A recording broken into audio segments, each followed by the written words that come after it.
কিশোরগঞ্জের ভৈরবে বিভিন্ন চরে বাড়ছে মিষ্টি আলুর আবাদ। ফলনের পাশাপাশি ভালো বাজার দর পাওয়ায় হাসি ফুটেছে কৃষকের মুখে। ফলন নিশ্চিতে চাষিদের সব ধরনের সহায়তা দিচ্ছে কৃষি বিভাগ। কিশোরগঞ্জের ভৈরব প্রতিনিধি জামাল আহমেদের তথ্যে ডেস্ক রিপোর্ট। আগানগরের লুন্দিয়া চর ও টুকচাঁদপুর সহ ভৈরবের বিভিন্ন স্থানে বাড়ছে মিষ্টি আলুর আবাদ। অনুকূল আবহাওয়ার পাশাপাশি অল্প খরচ ও কম পরিশ্রমে ভালো ফলন হওয়ায় অনেকেই ঝুঁকছেন এর প্রতি।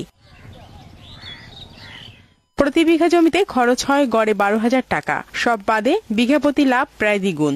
আমরা এক কানিকে তো 10-12 হাজার টাকা কষ্ট যায়, আবার 20-30 হাজার টাকা বেচতারি।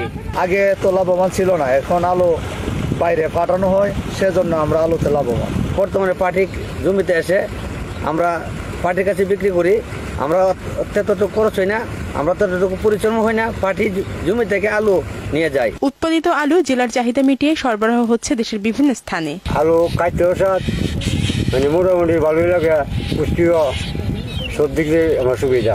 কম খরচে গাছ লাগাই আমরা ভালো ফলন পাই, ভালো বেচা কিনা করতে পারি। গত বছর 200 হেক্টর জমিতে মিষ্টি আলু চাষ করা হয়, এবছর তা বেড়ে হয়েছে 250 হেক্টর। ভৈরবে এবছর প্রায় 250 হেক্টর জমিতে মিষ্টি আলু আবাদ হয়েছে। এখন পর্যন্ত প্রায় 80 হেক্টর জমিতে আমাদের মিষ্টি আলু পতন হয়েছে। তা আমরা যতটুকু দেখেছি যে প্রায় হেক্টর প্রতি 15 থেকে 20 টন ফলন হয়েছে। তো আমরা আশা করছি যে এবছর যে ফলন হয়েছে এটা ভালো ফলন হয়েছে। সরকারি প্রণোদনা ও সহজ শর্তে ঋণ পেলে মিষ্টি আলু চাষ করে অনেকের ভাগ্য পরিবর্তন হতে পারে বলে মনে করেন চাষিরা। শারমিন স্বর্ণা, ন্যাশনাল ডেস্ক, মোহনা সংবাদ।